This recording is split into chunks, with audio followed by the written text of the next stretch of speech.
Alrighty. My pan's heating up. It's on medium to high heat.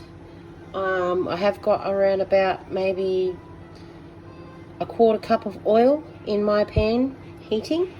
Tonight we'll be making a 4-bean curry. This is going to be made slightly different to what I normally would make. But however, let's get started because it's heated up nicely. So in this, we're going to need, I've got 1 medium to large onion, of course.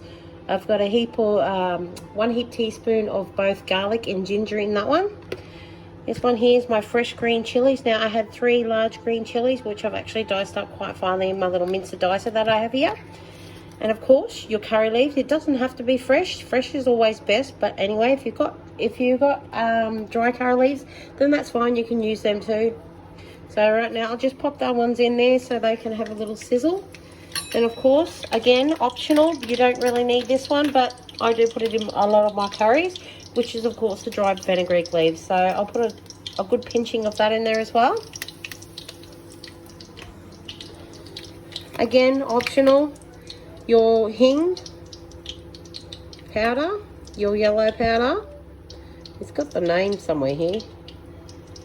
Just don't know where the name's gone. Oh, there it is. Is it? Yeah, no. What is it? Asafoetida. So I'm just gonna sprinkle just a little bit of that in there. See, a lot of my cooking I do eyeballing. So, and then of course I'm going to need a good pinch of cumin seeds, which is roughly around about a 1/2 teaspoon to a teaspoon. And of course some brown mustard seeds or black mustard seeds, whatever mustard seeds you have. And again, mustard seeds are optional, and so are the cumin seeds. If you get creative, sorry I bumped my camera. If you get creative, you can use whatever spices that you have. You can put paprika in there if you really wanted to. And again, optional. I'm just trying to get my cinnamon barks out. My cinnamon sticks or barks. If you've got cinnamon sticks, chuck them in. If not, optional. Don't have to. That's your option to do. So just give me 1 second and I'll pop in my green chili. And I'll give that a little fry off, a little sizzle. I just can't do it with 2 hands right now. Alright, my diced chilies are in. I finally diced. See how vibrant green those chilies are?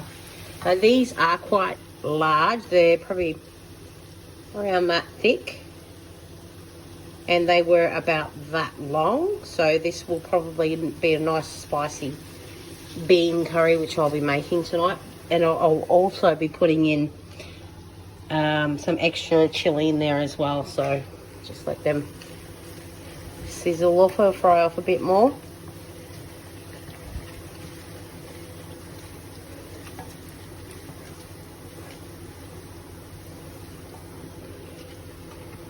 I'm going to be putting in my onion, garlic and ginger, so that's 1 large, medium to large onion, 1 good heap teaspoon of both garlic and ginger that I've just put in there.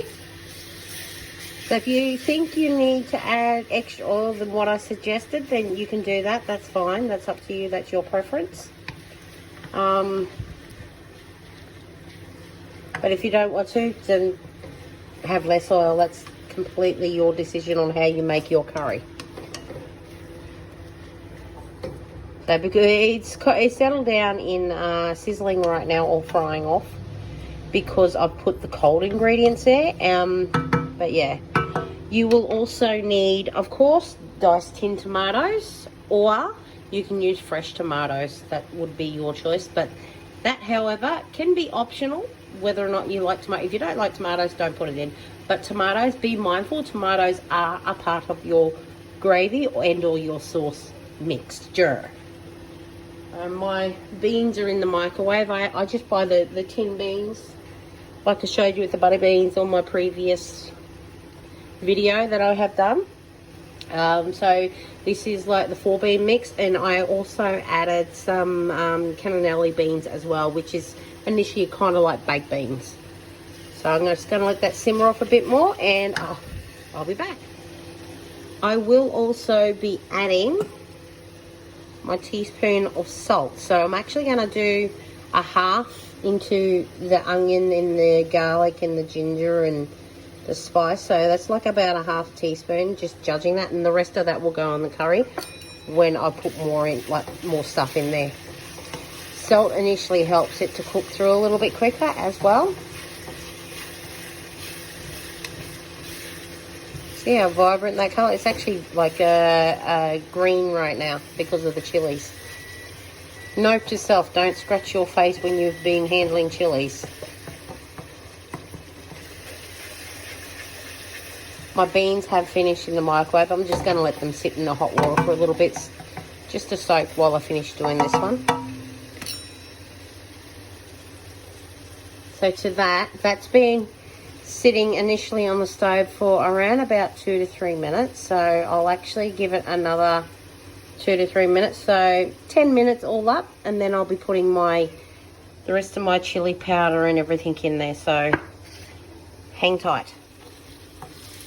Initially, when you're actually frying off all your onion and your ginger, your garlic, all your dried spices, except for the natural, these ones, initially you've got to continue to cook them down or fry them off just until the smell of raw onion or raw chili has actually dissolved, and you can smell that it's actually been cooked through, which mine is starting to be like that.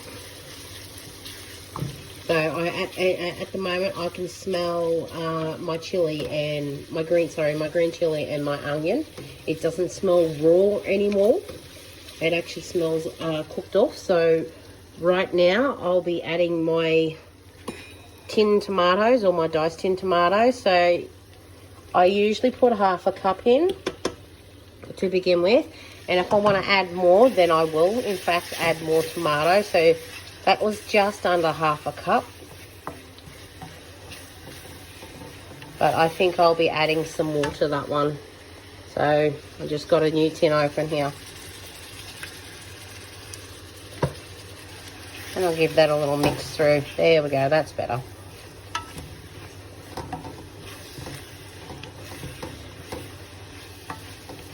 You don't have to use as much chili as I have made, or as I am making, I should say. I'm just putting that's about half a teaspoon of red chili powder. That was a big teaspoon of garam masala and turmeric. So I'm just going to pop all that one in there. And then I'll give that a mix through so it cooks the spices through nicely. So right now it's taking a completely different colour and or form in consistency, so it's not as runny, if you can see that. Like, there's still runny, but not that runny. Now if you have in fact added your diced tin tomatoes like I have just done, then your cooking time, or to cook this down a little bit, will be roughly around about 2 to 3 minutes. However, if you have used fresh tomatoes, and like 1 or 2, then your cooking time, you have to allow the cooking time to soften your tomatoes to make the consistency what this is right now. So like softened tomatoes, I'd give it around about 4 to 5 minutes and just check them. And if you feel that it needs more, then just let it simmer a bit more. If you find that your curry-based sauce is actually drying out, then just add like a fraction of water just to loosen it up a little bit.